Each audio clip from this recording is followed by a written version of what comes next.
A very common misconception is that it is dangerous for women to travel alone, for women to travel solo.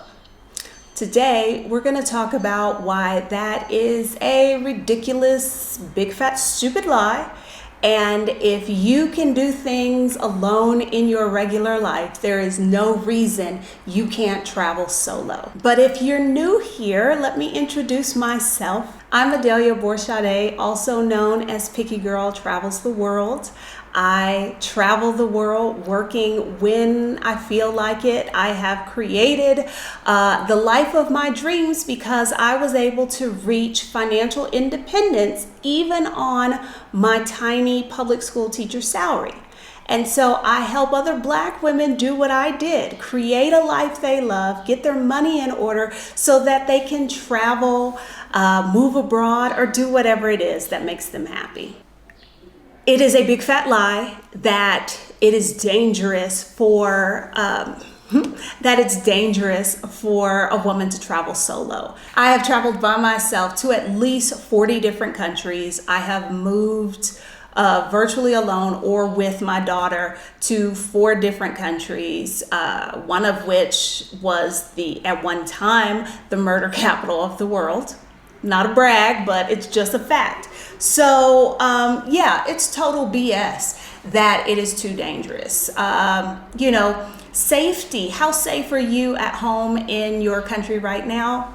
Safety is relative. Safety, are we really safe anywhere is the question I always like to ask. So we're going to talk about today, if you are concerned about traveling solo, what are some things you can do to stay safe? We want to use common sense. We want to make moves that make sense. So as someone who has traveled solo to at least 40 different countries, I'm going to share with you the things that I do so that I can stay safe and I enjoy myself traveling the world solo. The first thing I do is I share my trip information, I share my itinerary, I leave lots of breadcrumbs. So if there were something to happen to me, I just disappeared or whatever, my people would know where to look, okay? This means I share that information.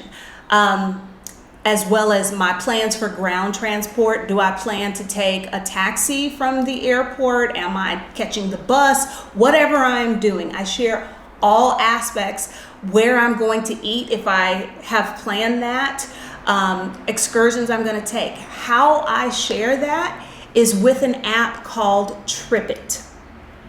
I am not using the paid version, which comes with far more features. I'm just using the free version, but I put everything I am doing in my trip in TripIt.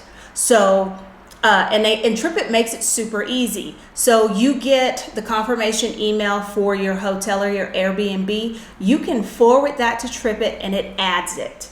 The confirmation for your renter car, your airfare, all of that stuff. Any confirmations you get, you can email those to TripIt and they add them to the itinerary. And then there's a feature that lets you share that. So Team Adelia is my daughter, my cousin, and my best friend.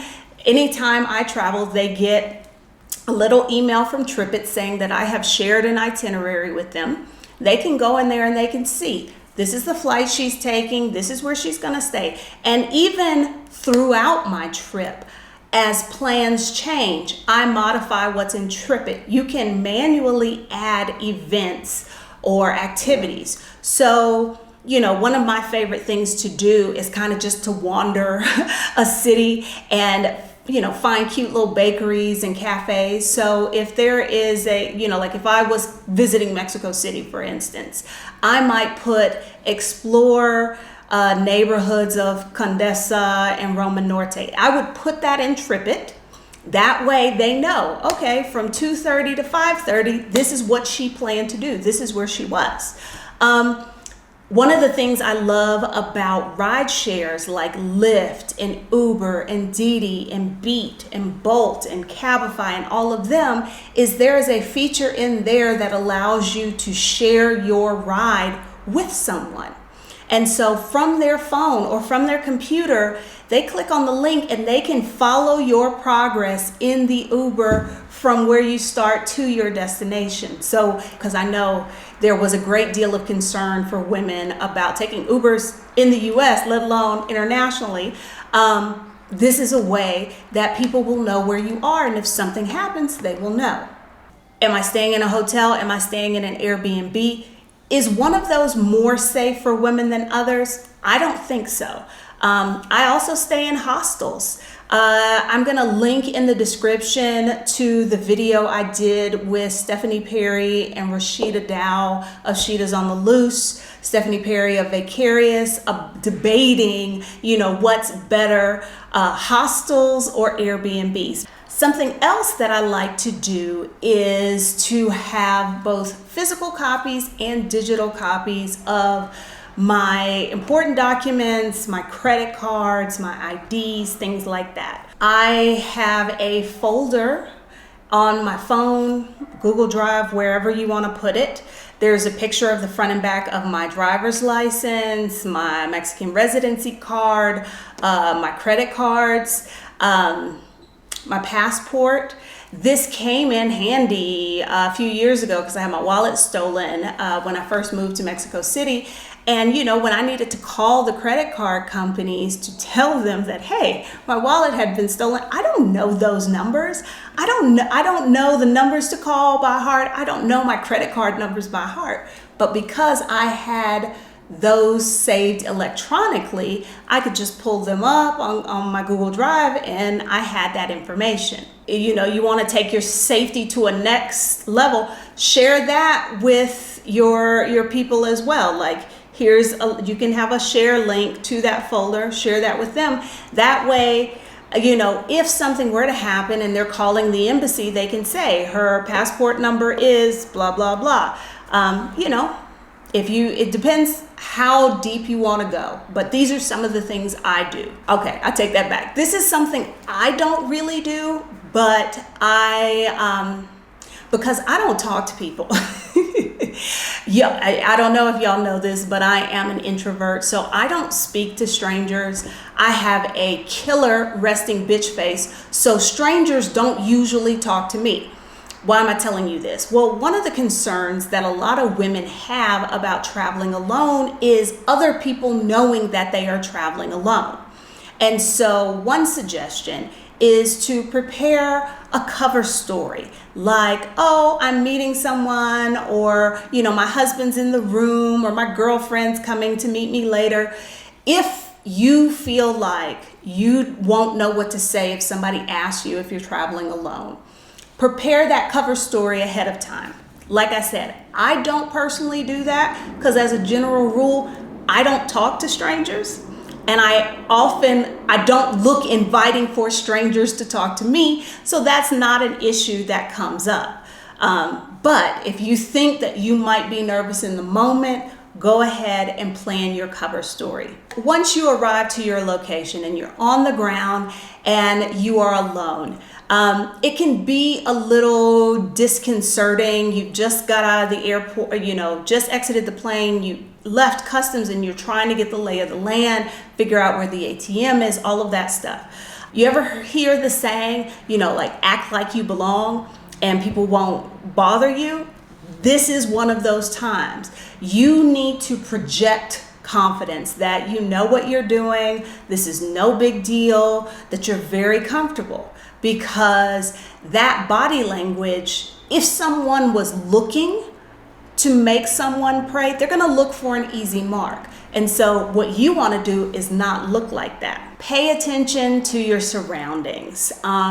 You can do that in a way that doesn't make you look afraid, but do pay attention to your surroundings where you're walking. Pay attention to your surroundings when you're walking in a neighborhood, making sure that you're not like overly flashy. At the airport, pay attention to your bags. This is one of the reasons that I travel very light, because if you've got to wrangle multiple suitcases, that can grab a lot of your attention and make you lose focus, and somebody can take advantage of that to steal your purse or your phone or whatever. Okay, so when I'm at the airport, if I'm in a taxi or a ride share, I am paying attention. One of the things I do is, and this is the next one as well, when I am going someplace, or the places I want to see in a location, I will save those to my Google Map in advance.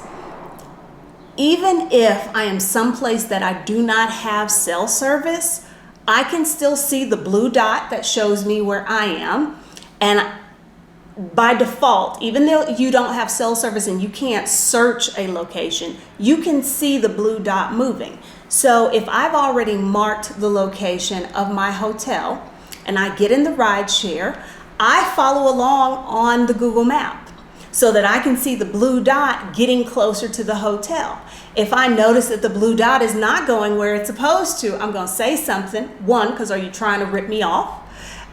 Or two, if I think it might be like, oh, you're trying to kidnap me, then I'm thinking about my escape or what have you. But y'all, I would do this in any country if it's a place I'm not personally familiar with. I talked a little bit about packing light, but really it expands and covers more than just the amount of luggage I am bringing. When I leave the Airbnb, when I leave the hostel, the hotel, and I'm out in a location, I try to travel light. When I'm out exploring a location, I try to travel light. I only take what is necessary. That might be photocopies of my passport as opposed to my actual real passport. And I'll say this, there seems to be some debate on this topic.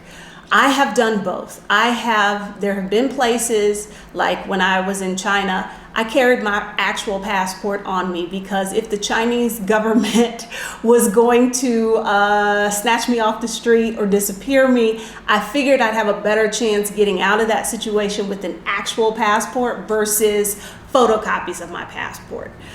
So, use your personal judgment on that. Definitely, a crossbody bag is a must, or like what do y'all call them now? Fanny packs, something like that. Something small, because that keeps you, one, from packing too much, and something that can go close on your body, where if somebody is trying to pickpocket you or something, hopefully you can feel it, or at least you can turn it where the zipper is in such a way that it discourages them from trying.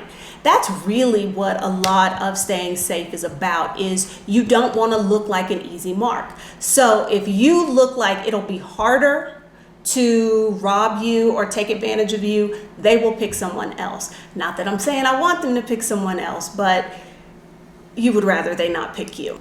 Speaking of money and carrying a wallet and that sort of thing, it's just good practice not to carry all of your money together and all of your credit cards together. If you intend to make purchases, or you're going someplace where you think they will take credit card, bring one credit card. Leave the backup credit card in the room in case something happens. You have a backup. Don't carry all of your money in one place. Don't put it all in the same spot in your purse or in your pocket. Again, because I walk around cities a lot, and the reality is you can be pickpocketed or mugged, you kind of have some money that you can surrender, but then you have that backup money that helps you get back to the hotel or whatever. You keep some money in your shoe, you keep some money in one pocket, maybe a little money in your bra, that sort of thing. But don't keep all of your money together, because if you do get robbed, they then get all of your money, and you don't want that. Here's a big one that I did have to work at this. You need to practice not reacting to English. One of the telltale ways to identify you as a tourist and as an American is if you hear someone speaking English and all of a sudden you're like, what? I also use this as a way to avoid dealing with pushy vendors, because when they look at you, as a black woman, how many places have you gone and they're like, hey, my sister, brown sugar, look over here. See, I pretend like I don't speak English, and so I don't hear any of that. I at least in my head, I think there could be criminals who will prey on people they think are tourists, because if you are in a place where you don't know the language and then hear somebody speaking the language and you're like, oh yeah, there's some trust there, and I trust no one. Okay, and the last thing, and this is universal, this is not just when you travel solo, this is how I live my everyday life. Trust your instincts. If something tells you, don't go into this store, don't go into this stall, keep walking past the bus stop you were going to choose. If your instincts are speaking to you, follow them. I really do feel like that will help keep you safe while you travel solo. What other solo travel questions do you have that maybe I didn't get to? Leave them in the comments. If you enjoyed this video, hit the thumbs up, give it a like, and if you have not subscribed to the channel, please do so that you'll know the next time I upload another video or when I go live.